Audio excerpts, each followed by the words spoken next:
Now it's time for you to ask questions. May I ask you if you mind if people ask questions in French? Is it possible? Yes, I think I'll follow. Okay, thank you. So I would like to ask you if you can be very straight in your question and not a long question, and I will come to give you the microphone. The first 4 people want to ask a question. You?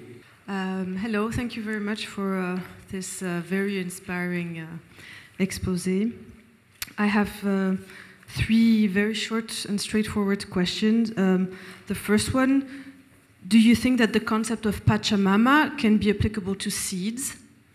Because you're talking about nature, but seed is a derivative of nature and something produced through the action of man. So could Pachamama be applicable to seeds as well?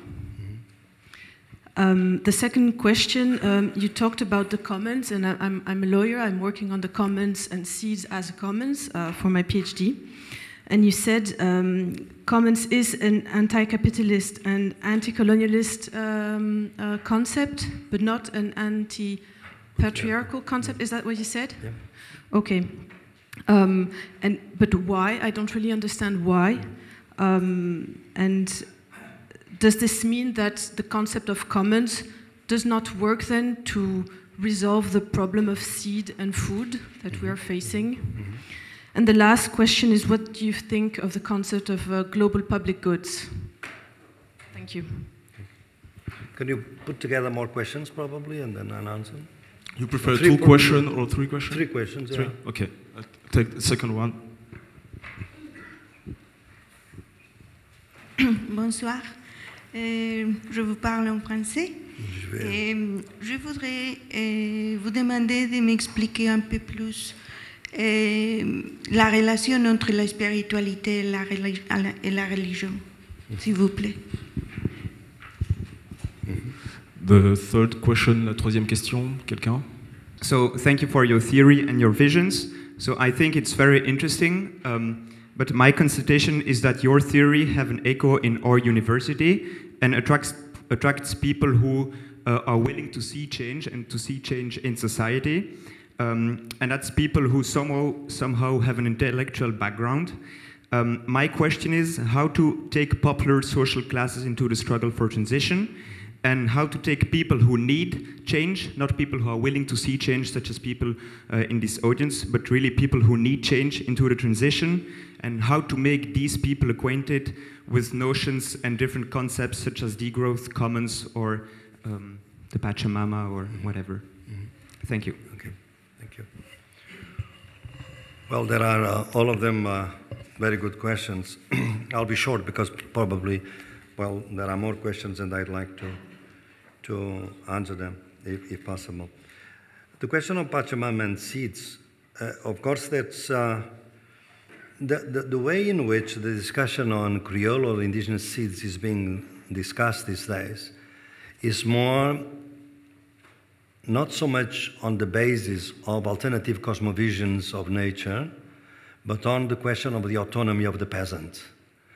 Because if you industrialize the seed, you take away the autonomy of the peasant, because the peasant, its autonomy, his or her autonomy, is based on the control of their own seeds. And in India, and in India already, we have an extreme reduction of varieties with the Green Revolution. But there are still, I don't know how many hundred varieties of rice, for instance. If you are going to industrialize seeds, then we are going really to make them dependent on Monsanto, or Novartis, or DuPont, or so.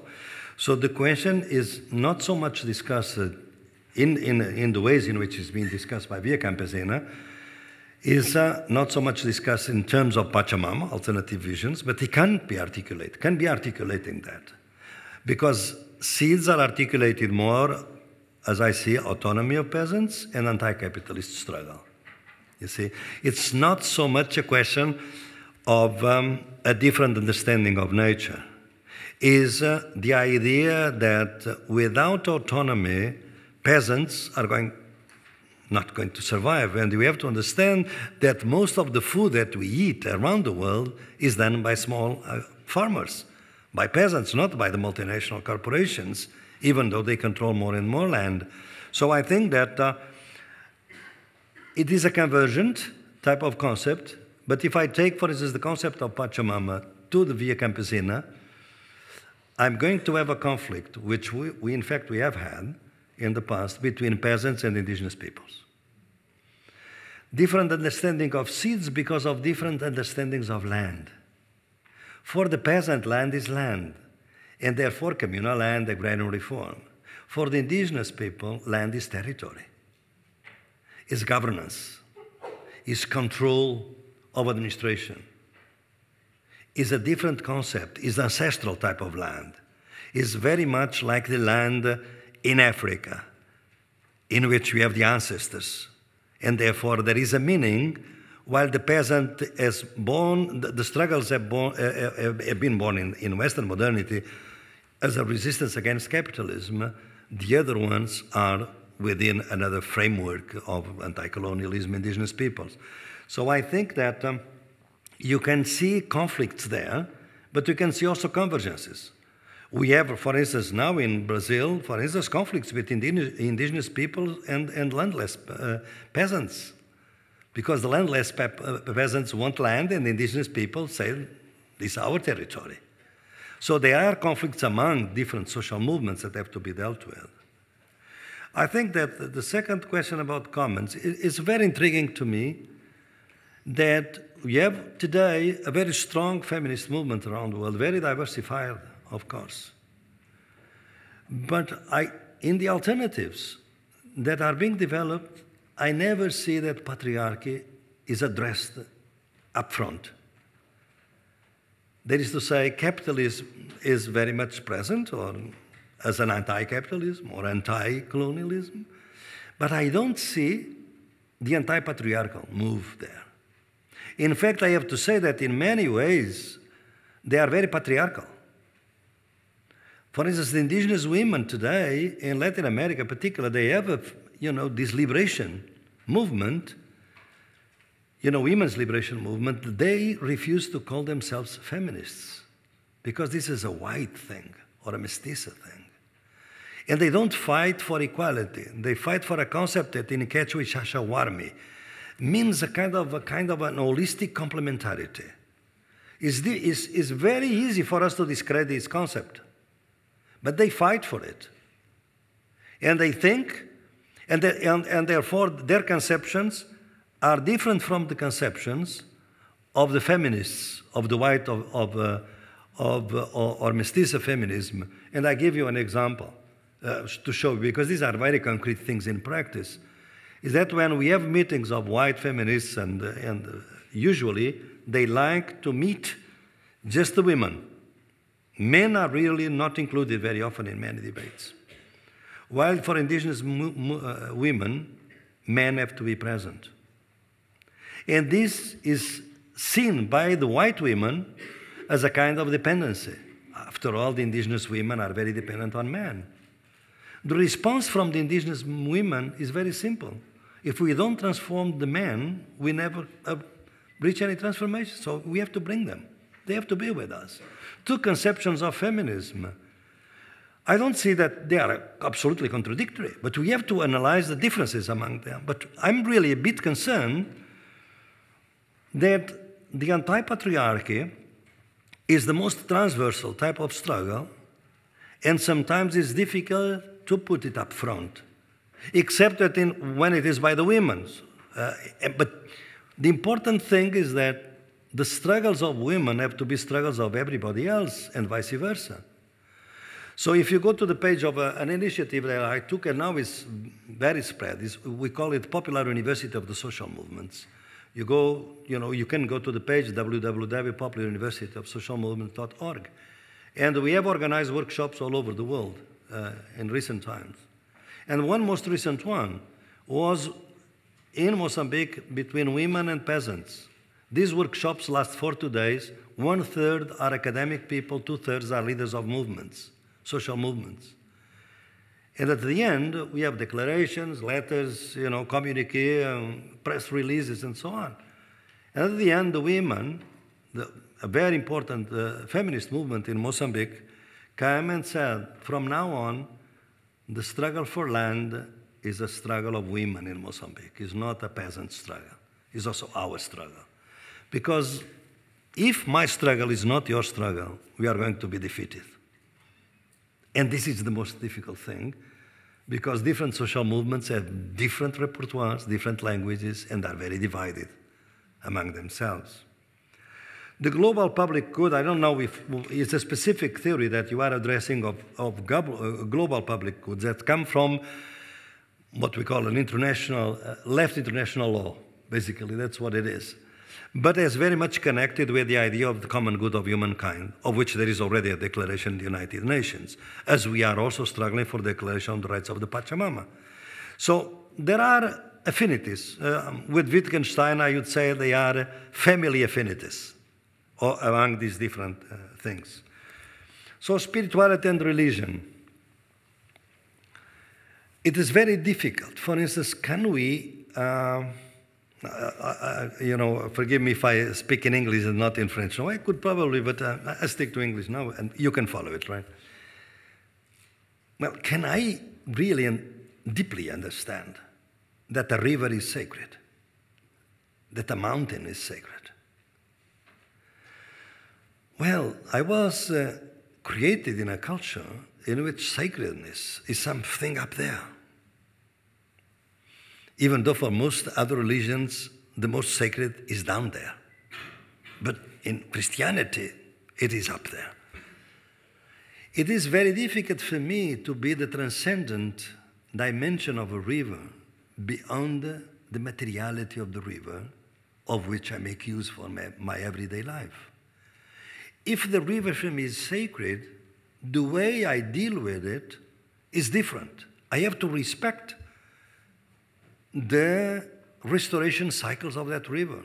I probably cannot, I can, of course, fish and get fish from that river, but I can destroy the fishes of that river. I cannot pollute it. What this idea of the seeing the transcendent within the immanent, it is difficult, quite really anxiety-raising, I would say, for a Western. I have been in many discussions, and that's what you become more humble, in which, in fact, going back to, in one of my books, I deal with a great philosopher, German philosopher of the 14th century, Nikolaus of Cusa, that says what we know is that we don't know, but says that much better than Socrates. He called doxa ignorantia, learned ignorance. What we have to be is learned ignorant. That is to say, to learn that we don't know enough, that our knowledge is incomplete. So my attitude to deal with spirituality is this idea of incompleteness. So far I go, so far I can't go. But I have to respect that other people with other visions, and I have to understand that from their point of view, if you go to my project, we see a conversation I had with a very important anthropologist in Bolivia, Silvia Rivera Cusicanqui. We conduct our conversations at 3,900 meters. But as an evocation, behind us, if you look at the video, is in my project, you can see that, is a 2-hour video, is Illimani. Illimani is one of the sacred mountains there in Bolivia. And she wanted that the mountain would be behind us to protect us. It's strange to me. This woman is professor at New School of New York. But she believes that the Nevado can protect us. Am I going to dismiss it and say, well, for me, it's just a mountain? I think we have to respect. So that's the concept of respect and dignity comes so close. And quite frankly, I think that this spirituality allows us probably to protect the environment in a much better, more consistent way. Because the Nevados, in fact, if they are sacred, you can see that they are losing snow and ice every year because of the global warming. So there is a different understanding there. The fifth question is the best question ever in social science, in politics. The people that needs most our knowledge are the ones most incapable to have access to it. That's the drama of the universities and Western-centric knowledge. That's the question of legitimacy of the universities, which in fact is going to be worse and worse, because universities are becoming corporate enterprises. The value of knowledge is more and more the market value of knowledge. So we are heading for a situation in which the discrepancy between the good knowing and the good life are going to be more discrepant. So this work of mine, which I present here to you, and I have to write books within the academic life, of course. But when I go, I didn't do that here, but I did 2 weeks ago in Denmark, because I didn't know very well the Belgian scene. Wherever I go, I ask the universities that invite me, 50% of my time is with university, 50% of my time is with social movements. For instance, I spent 1 day at Roskilde University and 1 day with the Trampoline House, which is a house for interned people, asylum seekers in Denmark. And believe it or not, most of my friends of the leftist party in Copenhagen didn't know of the Trampoline House, didn't know of the asylum seekers problem. And they get a pass to come from very remote camps, which are concentration camps in a sense. They come to the city. They came to this event with me, to our meeting, and then they have to return the same day back to the camp. So this is Europe, but it's completely outside even the leftist canon of the group with whom I was, which is Transform Europe. So I think that your question is, there is only one way, is that we have to build, it would be a long-term seminar with several classes on discussions on this, is what I call extension in reverse. That is to say, the ecology of knowledge, the epistemology of the South, is not to open, to take the university outside. I don't believe that you can take with our language, with our footnotes, with our concepts. They are not very relevant to people. What we have to do is to bring the outside world into the university. Bring the social movements to work with professors here, with the students. Make them part of the curriculum, organizations.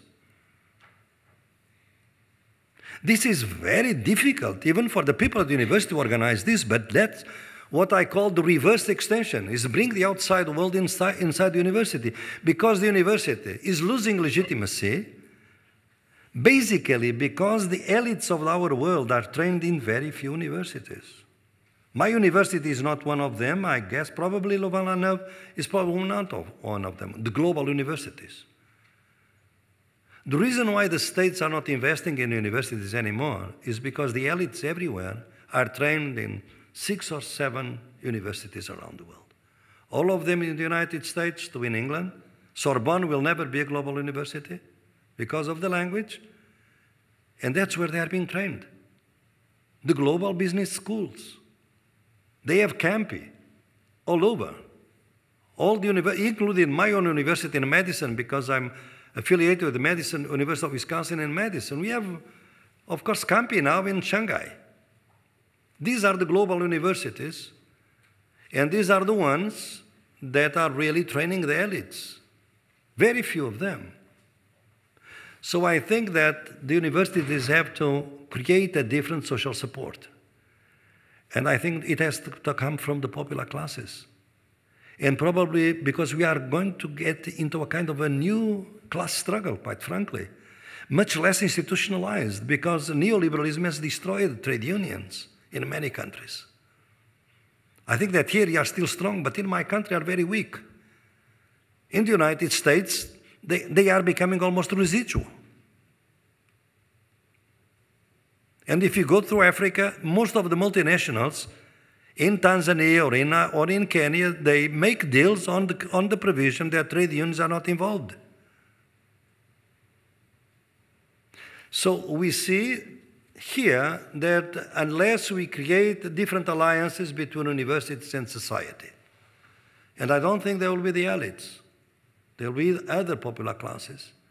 And there are initiatives in some universities that are going this way, probably universities that feel, this tension much more than we feel in Europe, I would say.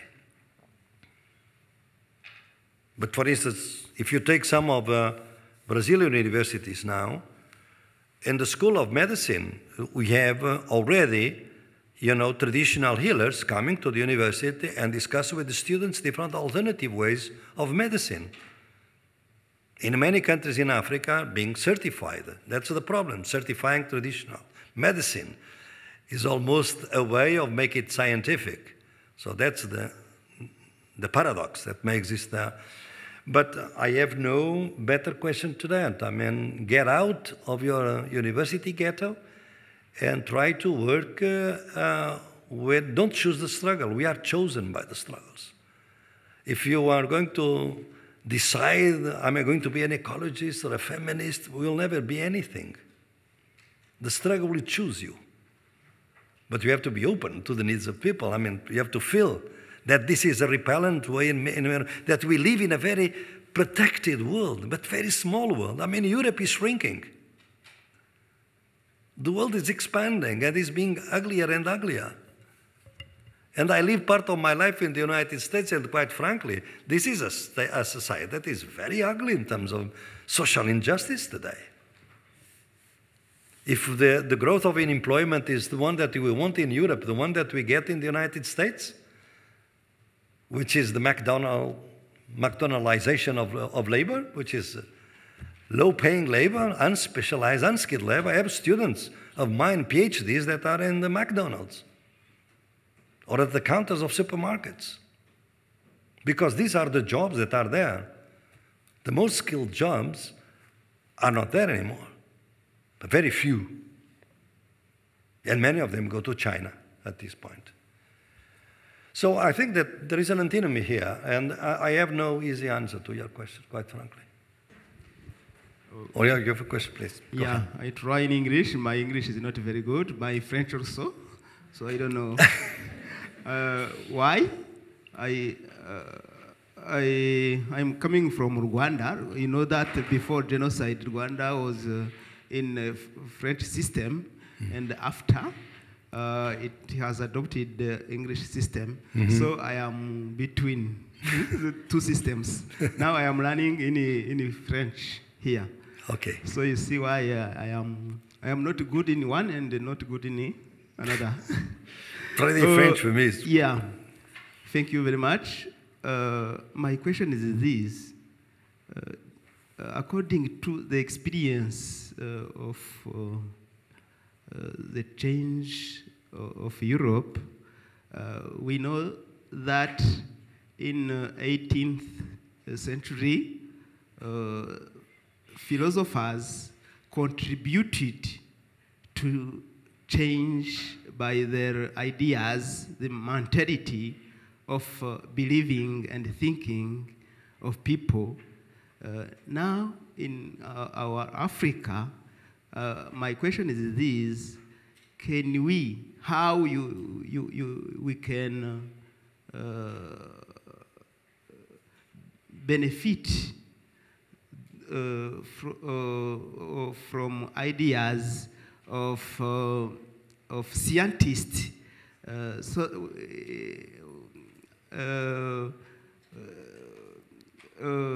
Excuse me. No, it's fine.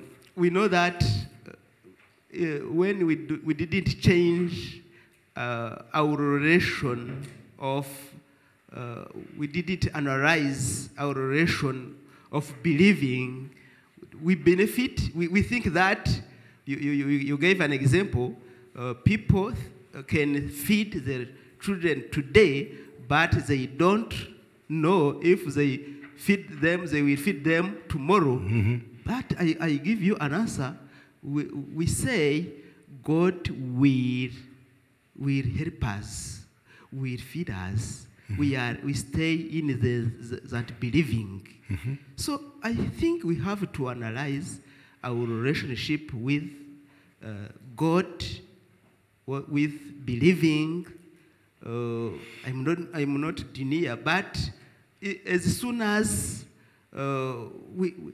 we are taken as a good Christians, a good what it, and so.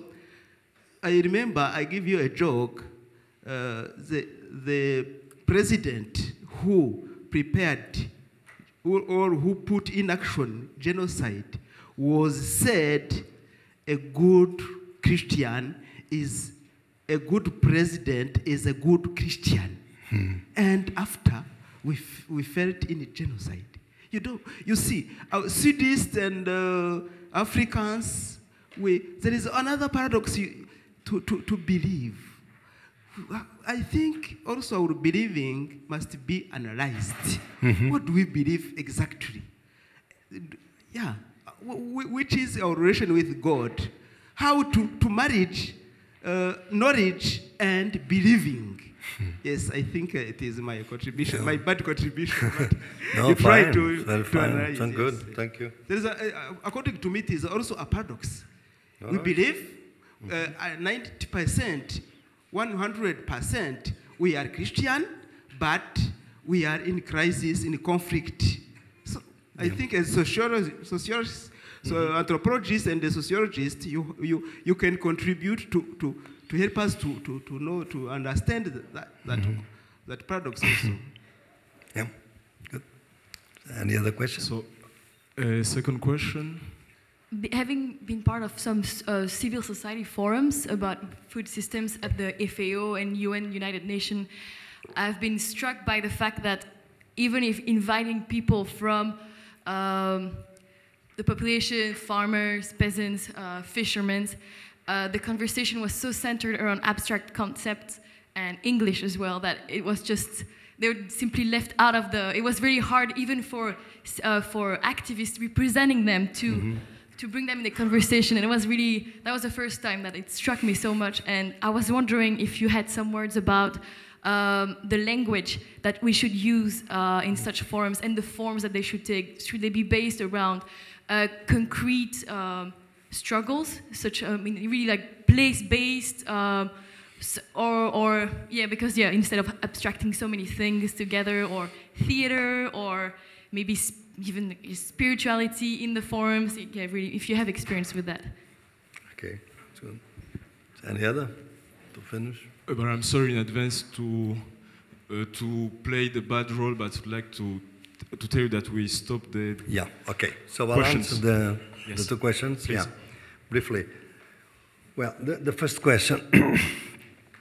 Well, it's a very serious question. That is to say, the question of the role that religion can play in society, and what are the relationship between beliefs and social transformation.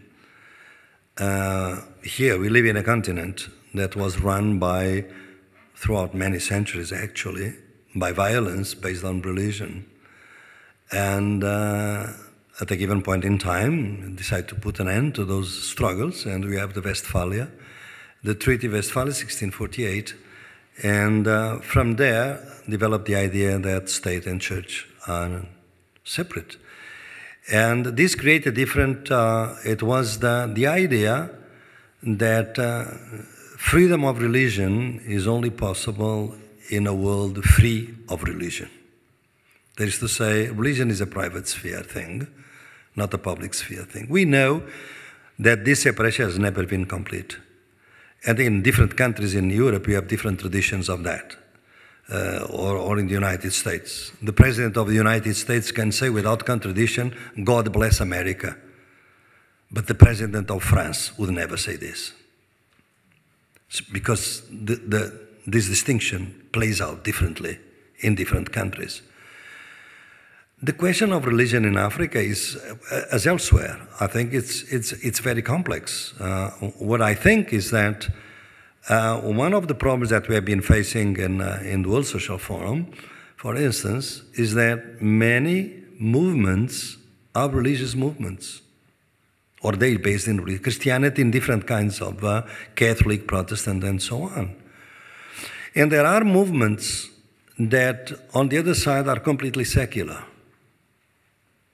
For instance, a problem that we have now in France about the struggle against Islamophobia and racism is because ATTAC and other organizations have in their statutes that they cannot cooperate with confessional organizations. And some of the neighborhood associations, Islamic, for instance, they are confessional. And how can you bring together in a struggle secular movements with religious movements? So for me, the question of religion, I put it in this way because that's what I'm most familiar with. Of course, that I have in the struggles, there are people that formulate their struggles in different way, and some of them formulate them in terms of struggle in the name of a progressive God. You know, this book that I mentioned is about liberation theology and human rights that just came out by Stanford. That's my trying to understand that religion is playing out an ambiguous role. There are progressive theologies and reactionary theologies, both in Christianity, in Judaism, and in Islam. And we have to understand these differences between a progressive theology, and they are all political theologies in the sense of Carl Schmitt. That is to say, they claim a role for religion in public sphere. But some of them are very reactionary. They are very capitalist and colonialist and patriarchal. Others are the religions of the poor, of the dispossessed, of the struggles against racism. So that has been the liberation theology. But there is an Islamic liberation theology, Islamic Reformation, for instance, and in Judaism also. So there are different theologies, political theologies, and we have to understand the complexity of those. So I'm not going to dismiss a movement because it is religious. My question is, which side are you on? Are on the side of the oppressors or of the oppressed? Prosperity theology, which is now rampant in Africa, the new versions of evangelism and Pentecostal. Prosperity, as the saying that, you know, if you are prosperous financially, is because it's the blessing of God. So then you have to be rich. So I analyze in this book part of this prosperity theology.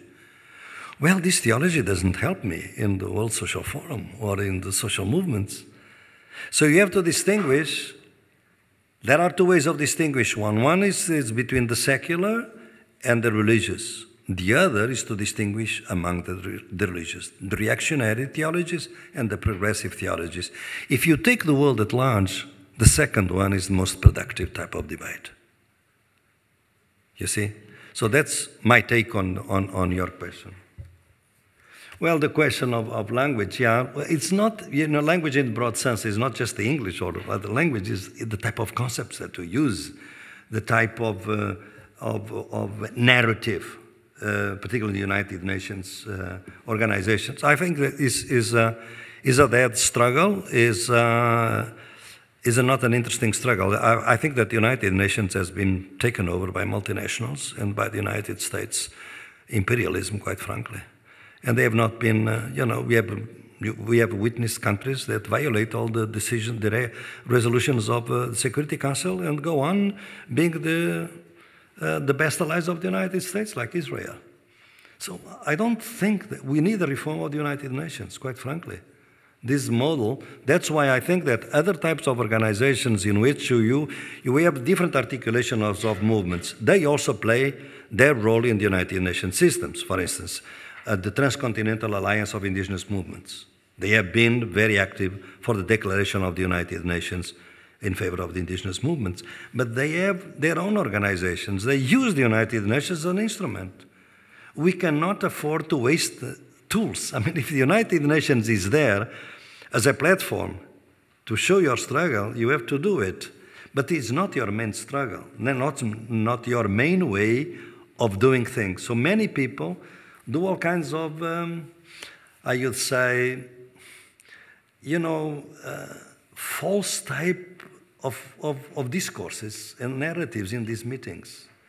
They have to, for instance, use a very conventional language of human rights when they don't believe in it, because that's the only way of getting some funds or becoming intelligible. So I think that the movements sometimes are instrumentalizing and are instrumentalized in these institutions. So it's a double-edged type of thing. But I work more with those that, that meet outside these forum instead of trying to put in the agenda, like the World March of Women, trying to put in the political agenda of different countries, the questions of abortion, the question of equality, the questions and so on, sexual discrimination or domestic violence. So these are coalitions, broad coalitions, to bring in different agendas in different nations the same type of topic. I think it is more productive, I think, that the United Nations as a playground for progressive struggles is gone, I think, for the time being at least. Okay, thank you very much. Good night. Thank you.